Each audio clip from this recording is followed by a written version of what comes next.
Hello दोस्तों, स्वागत है आपका हमारे इस YouTube channel V for value में। आज हम लोग बात करने वाले हैं टाटा पावर के बारे में।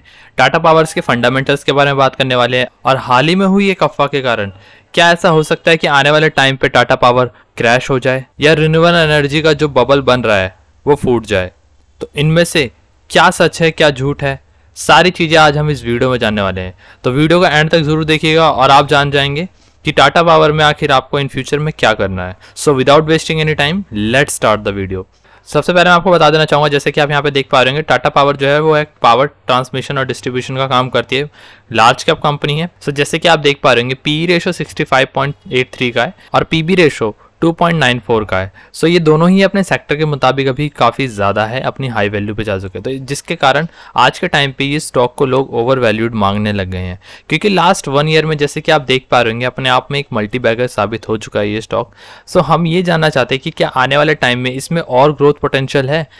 देखिए, लोग कह रहे हैं कि एनर्जी सेक्टर का बबल फूटने वाला है, जैसे इंटरनेट का बबल फूटा था। सेम ऐसे ही अभी कहा जा रहा है कि एनर्जी का बबल फूटेगा जिसमें काफ़ी ज़्यादा इन्वेस्टर्स का लॉस होगा।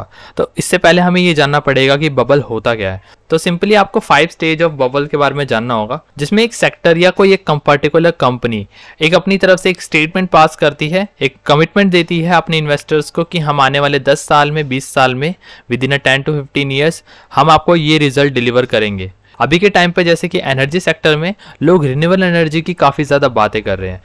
अभी के टाइम पे एनर्जी सेक्टर्स की जितनी भी कंपनी है वो आने वाले टाइम पे ये दावा दे रहे हैं कि हम आने वाले टाइम पे रिन्यूएबल एनर्जी के एक मार्केट लीडर बन के उभरेंगे। तो इसको देखकर इन्वेस्टर्स काफ़ी ज़्यादा कंफ्यूज रहते हैं कि वो किस में इन्वेस्ट करें। तो वो क्या करते हैं, मान लीजिए अगर एक सेक्टर में 10 कंपनीज है और 10 की 10 एक ही दावा करती हैं, लेकिन हाँ, इन्वेस्टर्स को पता है कि 10 में से कोई एक जरूर क्लिक करेगी, बट उसको ये नहीं पता कि वो कौन सी कंपनी होगी। तो इस कंडीशन में क्या करता है इन्वेस्टर 10 की 10 कंपनीज में इन्वेस्टमेंट कर देता है। तो जो भी इन्वेस्टमेंट उसकी क्लिक करेगी या जो भी इन्वेस्टमेंट उसकी मार्केट लीडर बन के उभरेगी रिन्यूएबल एनर्जी के सेक्टर में, तो उसमें वो 9 कंपनीज में जो उसने इन्वेस्टमेंट किया है वो उसका भी भुगतान होएगा, प्लस एक्स्ट्रा वो रिटर्न अर्न कर पाएगा।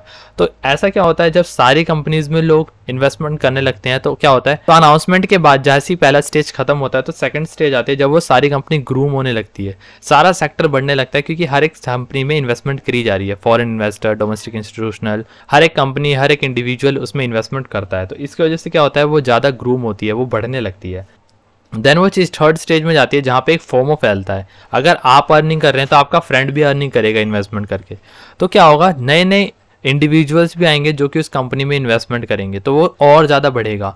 इसमें क्या होता है, देन फोर्थ स्टेज पे आते हैं कुछ छुपे रुस्तम होते हैं जो कि उस रैली को समझ जाते हैं कि हाँ अब ये एक बबल बन रहा है, तो वो धीरे धीरे अपना प्रॉफिट बुक करना स्टार्ट कर देते हैं, जैसा कि अभी के टाइम पे आपको यहाँ पे दिखने को मिल रहा होगा। आप जैसे कि यहाँ पे देख पा रहे होंगे, ये देखिए।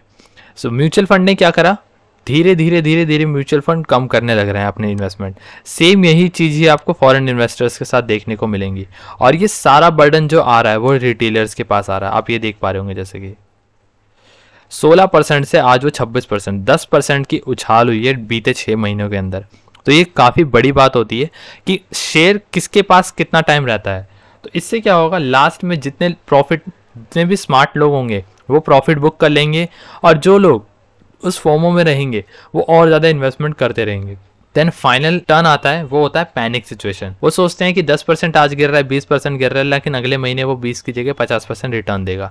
बट ऐसा नहीं होता, वो बहुत गंदा एक फॉर्मो फैलने के बाद एक पैनिक सिचुएशन आती है जिसमें लोग बेच भी नहीं पाते अपने शेयर को। अब आप सोचिए, अगर आपने 100 रुपये का कोई शेयर बाय करा है और आपके 100 रुपये के शेयर की वैल्यू अगर आज 30 रुपये या 20 रुपये हो जाए, तो आप कैसे बेचेंगे वो शेयर? आप नहीं बेच सकते उस शेयर को, आप उसे कंट्रोल में रखे रहेंगे। तो इससे क्या होगा, आपका और लॉस बढ़ता रहेगा। तो ऐसे पैनिक सिचुएशन में काफ़ी सारे इन्वेस्टर्स बर्बाद हो जाते हैं। तो इसीलिए ये समझाया जाता है कि अपने पोर्टफोलियो को एक डाइवर्सिफाई रखना चाहिए, कभी भी एक कंपनी पे पूरा भरोसा नहीं रखना चाहिए, नो मैटर कि कंपनी में आपको कितना ज़्यादा ट्रस्ट हो। आई होप आपको अभी तक ये समझ में आया हो कि आखिर बबल होता क्या है, वो कैसे क्रिएट होता है और कैसे उसका एंड होता है। हाँ, मैं ये नहीं कह रहा कि हर एक इंडस्ट्री जो भी दावा देती है वो कभी पूरा नहीं होता। मैं ये कह रहा हूँ कि इंडस्ट्री में जो दावा होता है उनमें 1 से 2 कंपनीज होती है जो कि उसको पूरा कर पाती हैं। अदर कंपनीज मीडियोकर बन के रह जाती हैं और कुछ फेल हो जाती हैं। सेम अभी आप देख पा रहे होंगे टेलीकॉम सेक्टर में, जहाँ पे रिलायंस और भारती एयरटेल भी अभी के टाइम पे एक कंपटीशन दे रहे हैं। अदर कोई भी वहाँ पे उनके सामने अभी के टाइम पे खड़ा नहीं दिख रहा। तो ऐसा ही होता है, कुछ मीडियोकर्स बन जाते हैं, कुछ फेल हो जाते हैं। हमें क्या करना चाहिए अगर हम इन्वेस्टेड हैं और अगर हम इसमें इन्वेस्टेड करना चाहते हैं टाटा पावर्स में? तो अभी तक आपने ये समझ लिया बबल्स क्या होता है, टाटा पावर में क्या इशू आ रहा है। अब हम बात करते हैं कि जो कंपनी क्लिक करेगी इस पूरे बबल में वो कौन सी कंपनी हो सकती है और उसमें क्या क्या रिक्वायरमेंट होने चाहिए। तो उसके 3 रिक्वायरमेंट होते हैं बेसिकली। गवर्नमेंट का सपोर्ट होना चाहिए, कंपनी में इन्वेस्टमेंट फंडिंग काफ़ी मजबूत होनी चाहिए, और जो उस कंपनी को लीड कर रहे हैं उनके प्लेयर्स वो काफ़ी मजबूत होने चाहिए। सो मेरी नज़र में टाटा पावर एक ऐसी कंपनी है जिन्होंने ये तीनों क्राइटेरिया को टिक करा है। यानी गवर्नमेंट का सपोर्ट है, टाटा पावर्स को अच्छी इन्वेस्टमेंट मिलती है, थर्ड जो प्लेयर यानी टाटा ग्रुप, आप सबको बताने की ज़रूरत नहीं है कि कितना ज़्यादा ट्रस्टेबल ग्रुप है टाटा ग्रुप। तो मेरी नज़र में अभी के टाइम पे मैं ये नहीं समझता कि टाटा पावर 100 रुपये या 150 रुपये के रेट पे अभी दोबारा जाएगा। मेरे हिसाब से ये आने वाले टाइम पे काफ़ी अच्छे रिटर्न प्रोवाइड कर सकता है।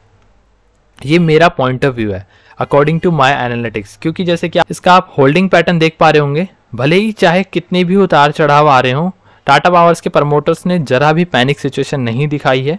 कंपनी काफ़ी ट्रस्टेड है, company large cap market hold करती है। एक्सेप्ट फॉर अदानी ग्रुप और कोई कंपनी नहीं है जो कि इतना बड़ा मार्केट शेयर होल्ड कर रही हो।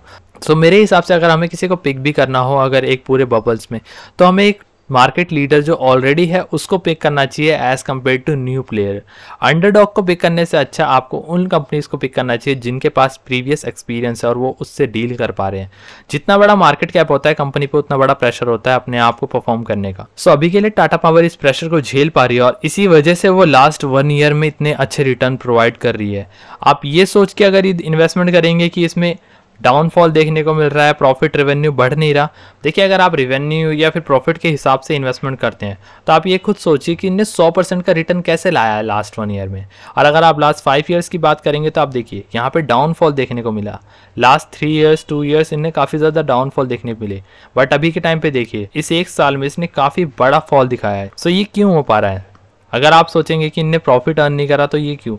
ये जस्ट बिकॉज क्योंकि इस पर क्रेज़ बढ़ रहा है, गवर्नमेंट इन्हें सपोर्ट कर रही है और आने वाले टाइम पे और ज़्यादा सपोर्ट करेगी।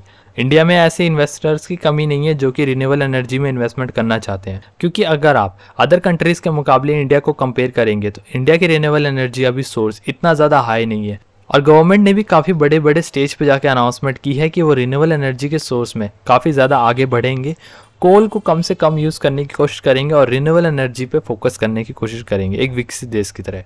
सो मेरे हिसाब से अभी के टाइम पे